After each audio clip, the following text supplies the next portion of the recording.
RFK Jr. could move from being an independent candidate to potentially joining ranks with the Libertarian Party.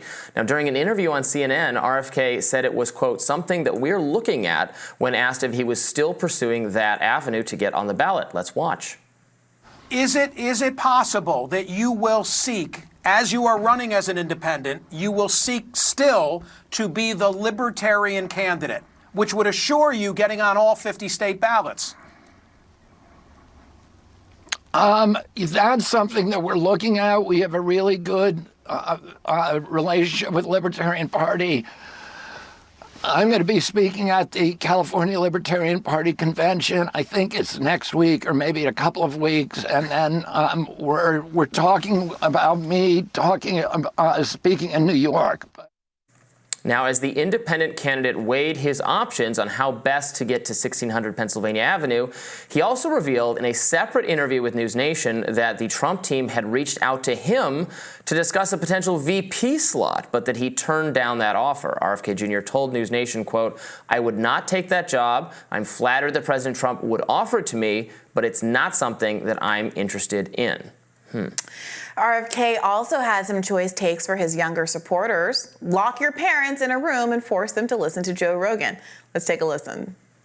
What we're finding is if they, the young people are getting their information from long-form interviews, from podcasts, from other alternative interviews. So they're doing critical thinking and they're not locked into these orthodoxies. And somehow, if you're young and you have parents, you need to lock them up somewhere and make them listen to a Joe Rogan podcast.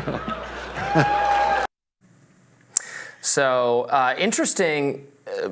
Apparently, RFK Jr. says that not Trump himself, but the Trump surrogates got in touch about a VP slot, and he turned them down. I'm not especially surprised by that. This is a man, I feel like this has already been memory hold, a man who was fully running as a Kennedy Democrat as of October.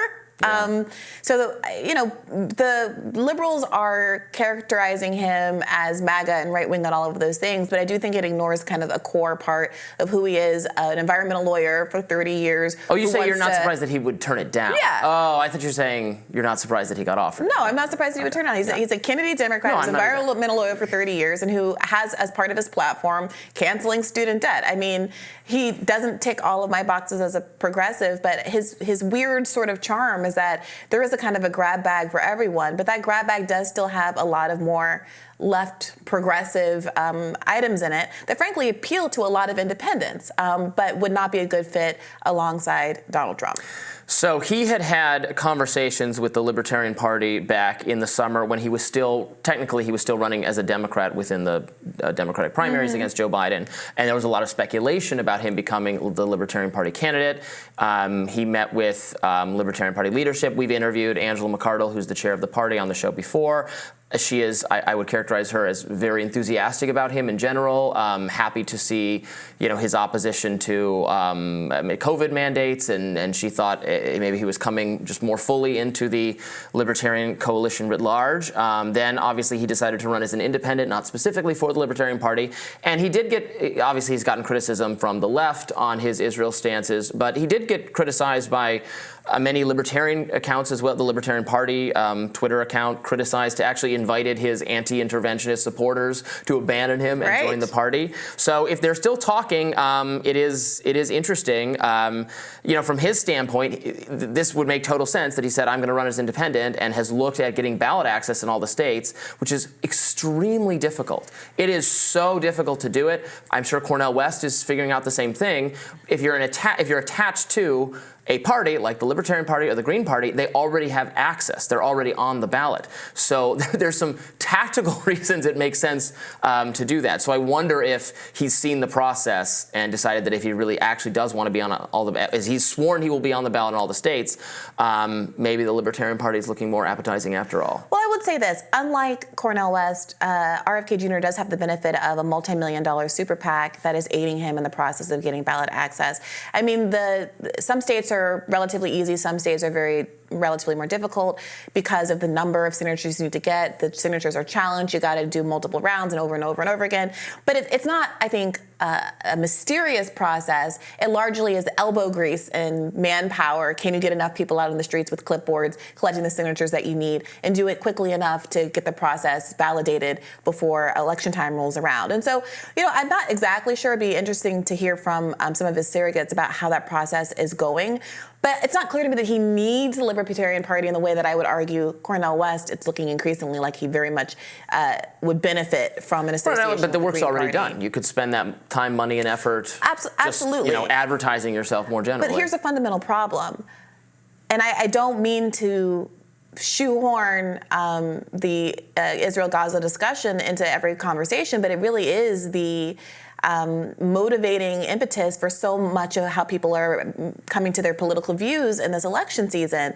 When I look through the comments of news about this interview that we just showed with libertarian accounts, the Libertarian Party, other kind of sub-Libertarian Party groups weighing in on Twitter, a lot of people will bring up the fact that RFK Jr. supports genocide. RFK Jr. is a staunch Zionist. RFK Jr. is completely hypocritical when it comes to the issue of Israel-Gaza. And what does that mean for the Libertarian Party to choose as its candidate or to get behind someone who's so obviously, flagrantly disregarding such a core value of the party?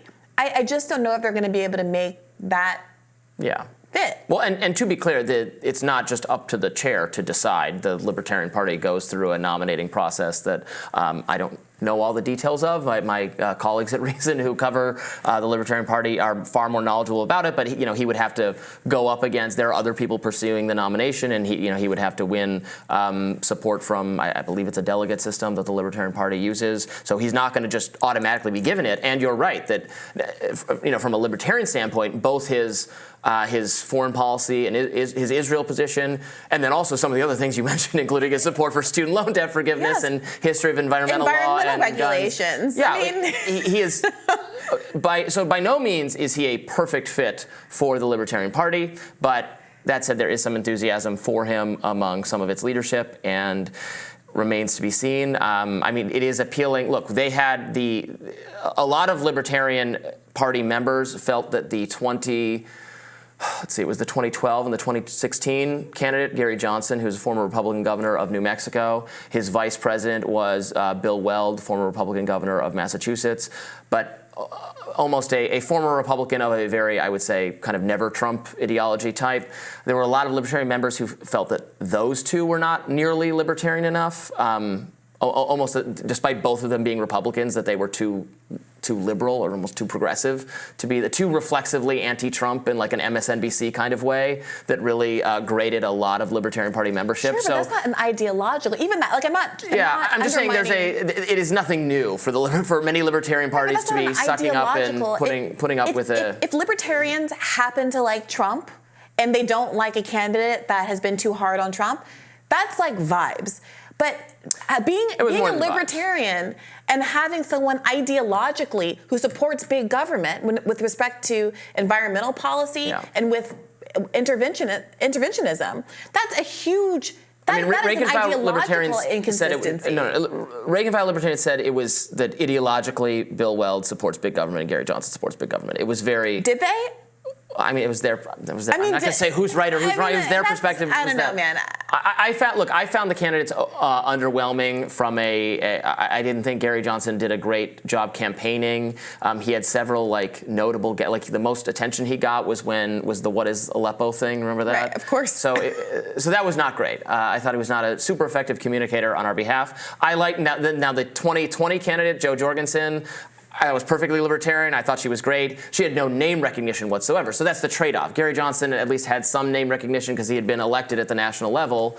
Would you rather have someone who is in the conversation because they know them, even though they're not perfect from a libertarian standpoint? Or do you want someone who's just doing a lot of work? We had someone perfect last time, and they didn't get as much attention. Has wildly undermined core values of the Libertarian Party. I mean, that's for them to decide. It would be nice if any number of famous people could lend their name to the Green Party ballot line, but the Green Party can never host someone that was a warmonger, can never host someone that didn't respect Palestinian self-determination, can never host anybody that didn't support the right of health care in the United States of America. Otherwise, what does it even mean to win?